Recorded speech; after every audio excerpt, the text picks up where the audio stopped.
ભાવનગરમાં બાર એસોસિએશનની ચૂંટણી યોજાઈ હતી। ભાવનગરના સિવિલ બાર અને ક્રિમિનલ બાર માટે અલગ અલગ પેનલ બનાવવામાં આવી છે। સિવિલ બારમાં હેમાંશુ બાલકૃષ્ણભાઈ જોશી બિનહરીફ ચૂંટાયા છે। ક્રિમિનલ બારમાં 6 વખત પ્રમુખ તરીકે રહી ચૂકેલા ધર્મેન્દ્રભાઈ ડાભી આ વખતે પણ પ્રમુખ તરીકે ચૂંટાય તેવી પૂરી સંભાવનાઓ છે। બાર એસોસિએશનમાં પ્રથમ વખત લેડીઝ પ્રેસિડેન્ટની ચૂંટણી લડવામાં આવશે। જે કેસની ગુજરાતી સાથે હિરેન ભાયાણી, ભાવનગર। હિમાંશુભાઈ, બિનહરીફ તમે પ્રમુખ તરીકે ચૂંટાયા છો।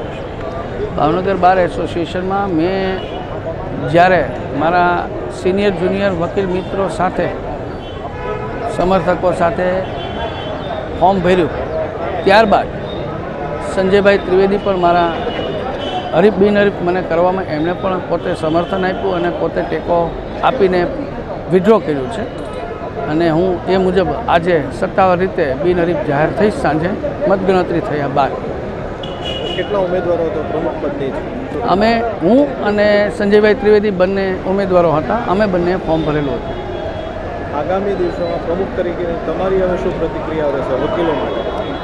વકીલ મિત્રોમાં હવે એવું રહ્યું છે કે જુનિયર ભાઈઓનો સમાવેશ થતાં કેટલીક હદે જે કાયદાઓમાં ફેરફાર સરકારશ્રી દ્વારા આવ્યો છે એમાં અમુક સેમિનાર કરવા ઘટે છે, એ માટે પણ અમારું આયોજન રહેશે।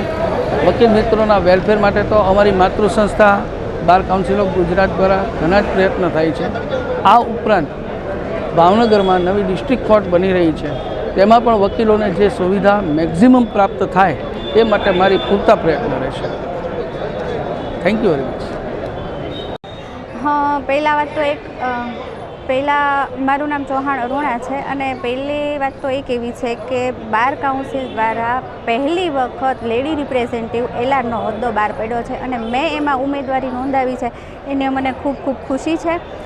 અને એલઆરનો જે હોદ્દો આવ્યો છે બાર કાઉન્સિલ માટે, એટલે ફક્ત મહિલાઓ માટે આપણે કામ કરવાના છે। મહિલાઓના મહિલાઓના જે કંઈ પ્રશ્નો હોય છે એના માટે કામગીરી કરવાની છે, પણ પરંતુ એવું નથી કે ફક્ત મહિલાઓ માટે। આપણે મહિલા પ્રતિનિધિ છે એટલે આખા બાર માટે આપણે કામ કરવાનું છે કે બારના જે કંઈ પ્રશ્નો હોય છે, બાર કાઉન્સિલના જે પ્રશ્નો આવતા હોય બહેનોના હોય છે કે બારમાં કઈ રીતે બહેનો મદદરૂપ થઈ શકે છે। અત્યારે દરેક ડિપાર્ટમેન્ટના બહેનોની જગ્યા રાખવામાં આવી છે, પણ આપણે બાર કાઉન્સિલમાં બહેનોનો એક અલગ હોદ્દો નહોતો, માટે બાર કાઉન્સિલે આ વખતે મહિલાઓ માટે એક અલગ હોદ્દો બહાર પાડવામાં આવ્યો છે અને એમાં મેં ઉમેદવારી નોંધાવી છે। એની મને ઘણી બધી ખુશીઓ છે અને હાલ બધા વકીલ મિત્રો છે, સિનિયર એડવોકેટ બહુ ઉત્સાહથી મતદાન કરવા આવી રહ્યા છે, તેની પણ મને ખુશી મળી છે।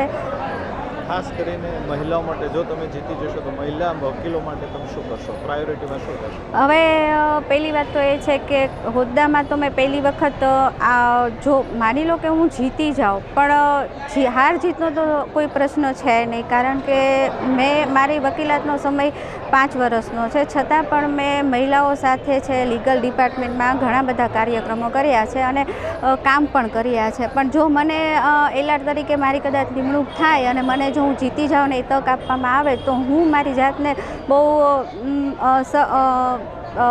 માનીશ કે મને એક મોકો મળ્યો છે કે બાર માટે મારે કંઈક કરવા માટેનો મને એક મોકો મળ્યો છે અને એમાં હું પૂરેપૂરી મહેનત કરીશ ને પૂરેપૂરા ખતથી વકીલ ભાઈઓ છે કે બહેનો માટે કામ કરવાનો પ્રયત્ન કરીશ।